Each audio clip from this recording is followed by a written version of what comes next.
Welcome back to Level Construction. In this video, we are going to finalize the navigation pathing system, the bot pathing system that we'll be using for this level. In the last video, we got all of our gameplay elements into place, including all of our pickups, our player starts, and a couple of teleporters. And now we need to finish fleshing out where our bots can and can't go. Because if you take a look, we do have a lot of paths in here. You'll notice we got a lot of green lines connecting between all of our pickups and our player starts. But we have some problems, too. One problem is going to be that our doors currently aren't going to work at all. Our bots don't really know how to get through doors yet, and we have to solve that problem. Another problem is that our bots have no idea how to work with lifts, so we'll have to deal with that as well.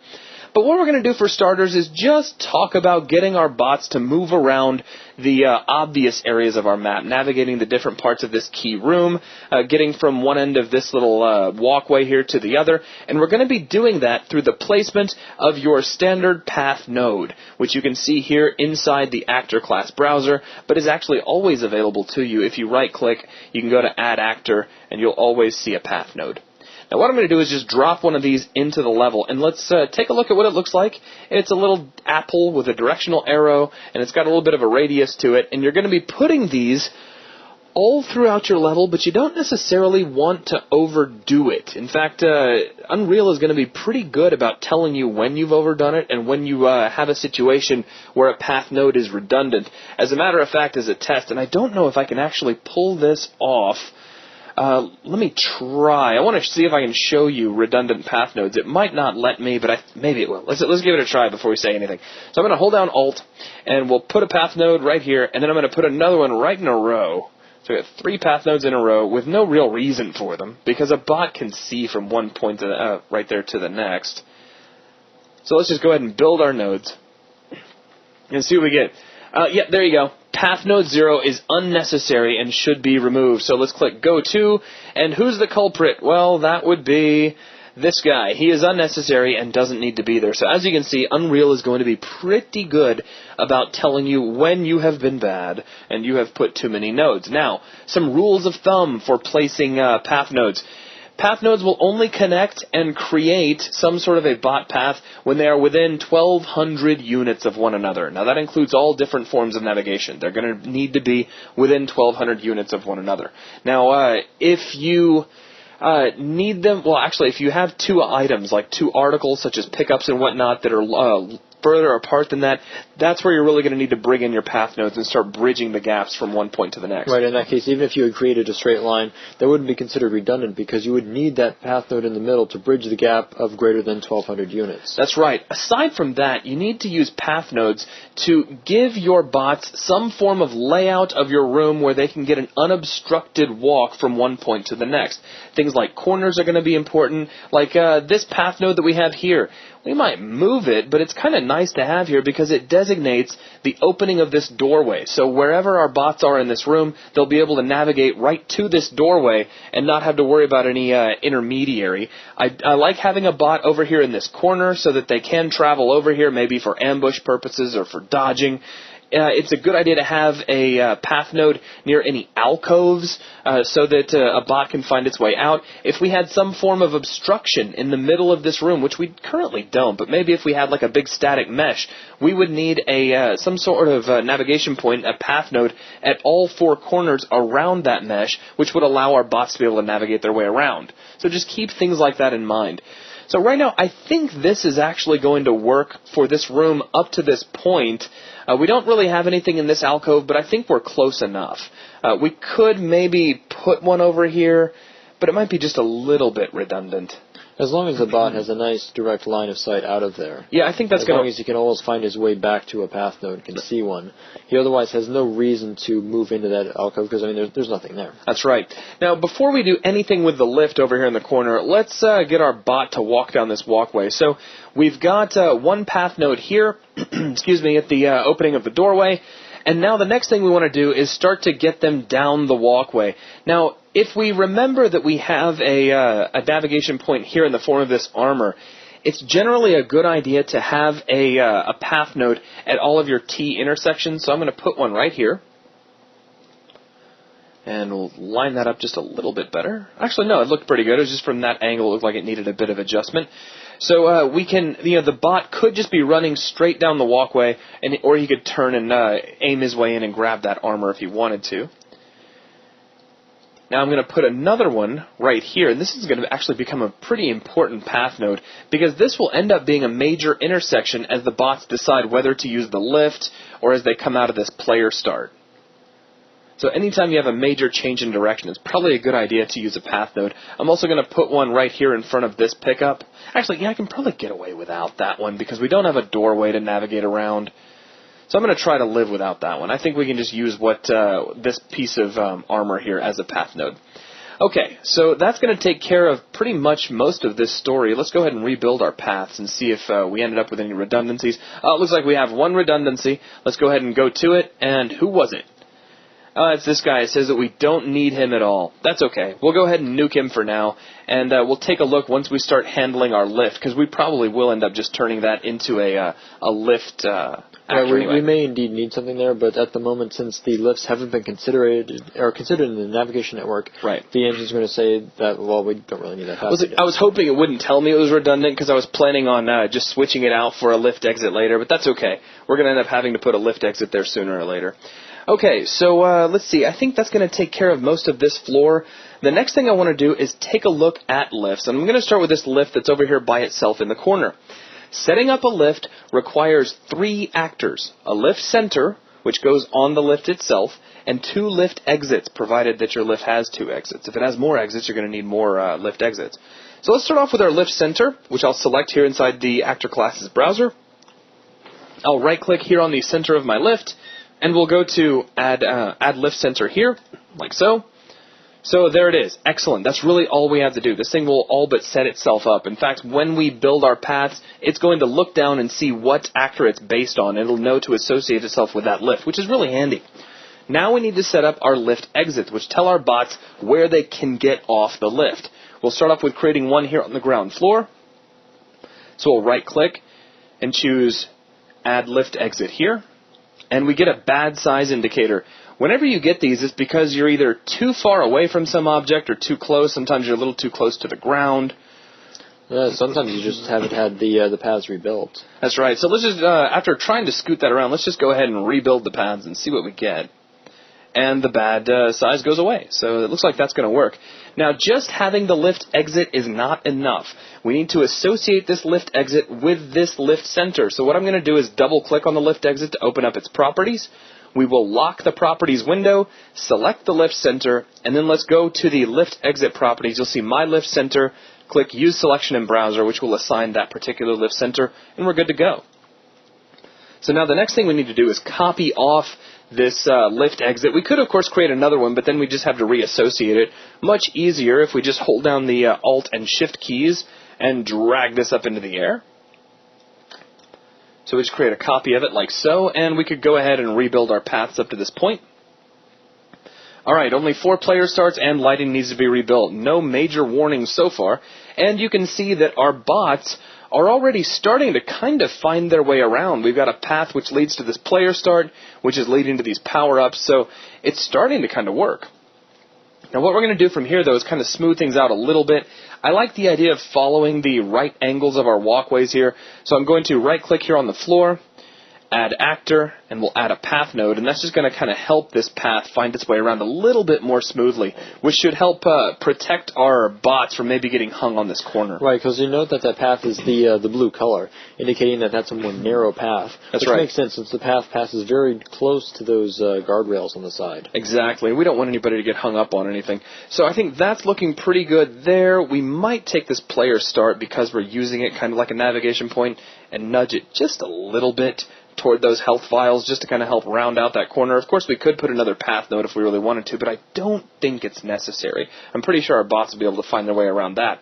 However, over here, we could put another path node as they start to round their way around from the health points. Now, just as a tip, even after these health points have been picked up, these will still be used for navigation. So you don't have to worry about that. The bots will still find their way around even after those power-ups are gone. Now, we have no door here, though there is a doorway, so let's go ahead and bring in a path node here. just to kind of get us right in front of the doorway. And then we can start moving our way inward. Now, this will serve as a path node or as a navigation point. So let's go ahead and rebuild our paths and see if we actually need anything. So no warnings yet. And it seems to be finding its way through just fine, so no worries at that point. We do, however, need to start worrying about how we're going to handle this lift. So we'll take care of it the same way we took care of the other one. We need to create a lift center for starters. So let's expand navigation point. Let's click on lift center, right-click, choose add lift center here. And now let's set up our lift exit. So we'll just right-click here in front and choose add lift exit. Still get the bad sizes. Go ahead and rebuild and see if that goes away. And indeed it does. So let's open up its properties. And again, we're going to lock those properties, make so we don't lose what's in the window. We'll expand lift exit, select our lift center, and we'll click the use selection in browser button. And now we can just take this lift exit, hold the Alt key, and shift drag it right up into the air so we have our second lift exit as well. And let's go ahead and rebuild from here. Okay, cool. Now with that we can close, and it's probably not a bad idea to take just a moment and see how our bots are getting around. So let's just right-click anywhere here on the floor. We'll hold down Control and click Play from here. And I'll left-click as soon as we get in here, and let's watch what this bot does. So he makes it down through here, he's picking up armor, looking good, gets on the lift, goes and grabs some more weapons and armor, finding his way around, getting all the health stuff. And now he's probably run out of motivation at this point because he's picked up everything that can be picked up. So he's going to kind of look like he's ambling around with nothing to do, and that's because there's really nothing for him to pick up. Again, these bots kind of need motivation, but he's still finding his way around. He made it downstairs, and he's going to try to grab some armor. So you can see he is trucking around, and if we were just wandering around the level, he would eventually find us, and he would open fire. So that's promising. That means we're working this out, and our bots are being able to find their way around. Okay, but we have one thing left that we want to be able to do, and that's to tell our bots that they can make it through these doors. Now, granted, it's possible they may not ever actually come through the doors. We could rig it and put some really cool power up on the other side of the just of the teleporter. Want to demonstrate, But the problem is that right now our bots don't even know that they can make it through these doors. In order to get a bot to go through a door, we need to use a special kind of navigation point. And let me go ahead and expand my navigation point center, and that's called a door marker. So what I'll do is just right-click here in front of this door, and we'll choose Add Door Marker here. And again, we get the bad size. That actually might be because it's a little close to the door, or it might be far away. I'm not sure. Also, it could just be the rebuilding thing again. What I'm going to do, though, is go into the top view, and let's go into brush wireframe mode. So we can see where this is in relation to the door. Let's go ahead and double-click on it to open up its properties. And a door marker is fairly simple, in that it's just going to ask what kind of door you have. Is it a door that needs to be shot, or just a door that needs to be touched? We're just using a door that needs to be touched by the means of using a trigger volume. And what door are we actually going to be opening? Well, it's going to be this door, but we want to make sure we lock the properties window, select the mover, and then just click on the Use Selection in Browser. So now we've assigned this interp actor to our door, which is good. You have a couple of other things as well. If there is some sort of trigger that that a bot is supposed to use to open the door, you can assign that here. You have B, wait until completely opened. Personally, while I've been playing with this, it doesn't look like this is working exactly the way you think it should, but it is there, and you can try playing with it. Is the door initially closed? Yes, it is. And B, blocked when closed. This means if the door is shut, the bot isn't even going to worry about it. It's not even going to try to go through it. So let's go ahead and just rebuild our paths and see if that takes care of our bad size. And indeed it does. Now, that's only half the battle. We actually need a second one of these on the other side of the door. So let's hold down the Alt key, and we'll just drag this right through. And because we've duplicated it, it's already set up and ready to go. Now that we have one of these on either side of the door, a bot can run up to this door and know that it will open up, and then they can go through. Okay, so with that, let's go ahead and rebuild paths one more time. A lot of path building we're doing here. Now, we have another path that was just created over to our teleporter. We can see it here as a blue line.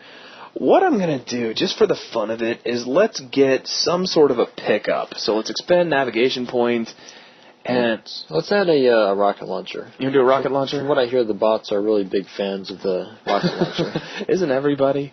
All right, so we'll open up the weapon no, not weapon launcher, so a weapon pickup factory, excuse me. And let's go back into perspective view. We'll go into lit mode, and let's find our way around. Make sure we are up here on the top floor. And we are, because there's our little door marker. I'll get right here on the opposite side of our teleporter, and we'll add our weapon pickup factory right here. Double-click it, expand UT weapon pickup factory, and under weapon pickup class, we'll choose rocket launcher. Okay, now that should at the very least get our bot to come in here and use the door, even if he doesn't necessarily want to use the teleporter. So let's go ahead and rebuild our paths.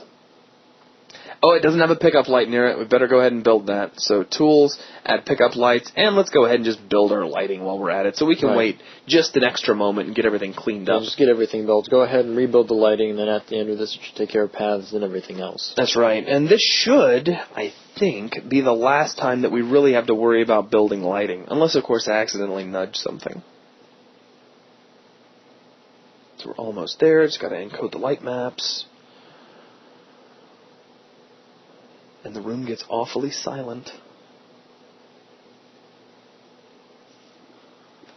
Alright, 3, 2, 1, go. Alright, cool. So, again, griping about the player starts, but that's okay.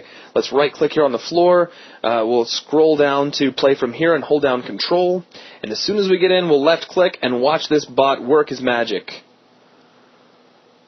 Alright, here we go. Yep, he made it through the door, and he got teleported. So, there's that. So we have proven that he can use a door, which is excellent. You could probably just grab the rocket launcher and throw it on the other side of the teleporter so he doesn't accidentally fall into it trying to get to the rocket launcher. That's true. So we could be nice and just put the rocket launcher right on the other side of the door. So it's like, surprise, here's a teleporter, but here's a rocket launcher before you get it. And what I'm going to do, we'll just go ahead and nuke this light out entirely, and then we'll just recreate it. So build pickup lights, there we go. And then we'll go ahead and just rebuild our lighting again. Which, again, now that I've finished that off, that really should be the last time we have to do this. We're almost done. I think we just need to set up the door down at the lower story, and then our bots should really be navigating the level quite well. Right, in one of the previous tests, we had already proven that the bot can navigate to all important parts of the map. He made it to both tiers of the level, both floors. He used both lifts to get across the map. So everything looked like it was working really well. The only other thing I want to show, and it's not something that in this particular setup is applying extremely well, but I will talk briefly about forcing paths and proscribing paths. And I've got a really nice place to show it off to. I was hoping that the pathing would do this. If we take a look right here, we see this pink path line coming from our lift exit over to our little door marker. The problem is that what's going to happen is our bot is going to try to jump across this, and invariably he's going to hit this rail. Now, just as sure as I try to run the bot and make him show you this, he's not actually going to do it, because I've sat here and watched him go for minutes at a time, and then finally he'll get hung up in an infinite loop where he'll try to jump across to that point, get caught on the rail, fall down to the plank below, ride the lift up again, and he'll just do that indefinitely. So this particular path is problematic, and we can keep it from really being a problem by making it a proscribed path, which essentially tells the bots not to use it. It's still going to calculate, but it's not going to be used at game time. So we'll hold down Control and we'll select our lift exit and our door marker. Make sure those are the only two navigation points selected. I don't want that light. I want this guy. So there we go. Both of our navigation points for our bad path selected. Right-click on either one of them, and you get path options. So you have proscribed paths and forced paths. Forced paths is going to be used if you have two objects that you need to get a path in between them, and for whatever reason the path isn't appearing. You can force that path to appear. We're going to use proscribe, and then we need to go ahead and rebuild. And let's close, and now notice that line is red, which means that our bot is no longer going to try to make that jump. So good for us. So I think that's just about it. We do need to do some sort of door handling down here. So what I'm going to do, just to save myself some, we won't worry about it. I'll just create a new one. I don't want to duplicate too much and get everybody like thinking you can duplicate everything. Just remind everybody. Here you go. Door marker. Right-click, one more time, add door marker here. Don't worry about the bad size bit, I'm sure everything is okay. Let's go ahead and take our settings, we'll expand door marker, and this will be a touch door. And let's lock the window, select the door, and for my door, we'll choose I keep getting all thrown off because it's not really use current selection in browser. It's actually use current selection in level. It's the same kind of button that's used, but in this case it's looking for an actor in the level and not an asset in the browser. But the same button is used. It's use current selection here, whether that selection be relevant to an actor or relevant to something in the generic browser. That's right, and the tooltip never fails to lock my brain up, at least for a second.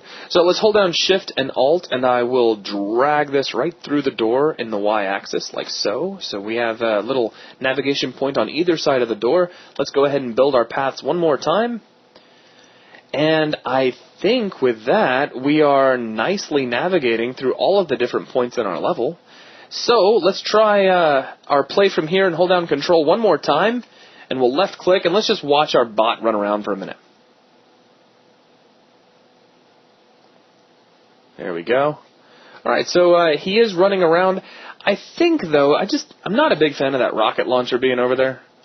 Right, it kind of throws off the flow of the map to have just rocket launcher over on the side. It was kind of useful to make the bot, give him a reason to make a beeline to that room. Yeah. But that was just a good way to prove that the doors are working. That's right. It doesn't really fit into the flow of the map. That's right. So the doors are working. We'll go ahead and kill that out. And let's build one last time. And then what I'm going to do is bring a few bots in, and we'll let them duke it out. We'll watch what's going on. That sounds cool. Make sure that the bots can both navigate and fight. See if they can maybe break off from a fight, go look for some health, or look for a better weapon. Right. Okay, we should almost be done here. So just a few more seconds to finish the encoding of the light maps. There we go. So that's good. I'm not too worried about the player start problem in this case. We'll right-click, play from here, and hold Control. And as soon as we get in, we'll left-click, and then we'll bring down the console with the tilde key, add bots, and let's say 2. And let's watch the carnage. Oh, there we go.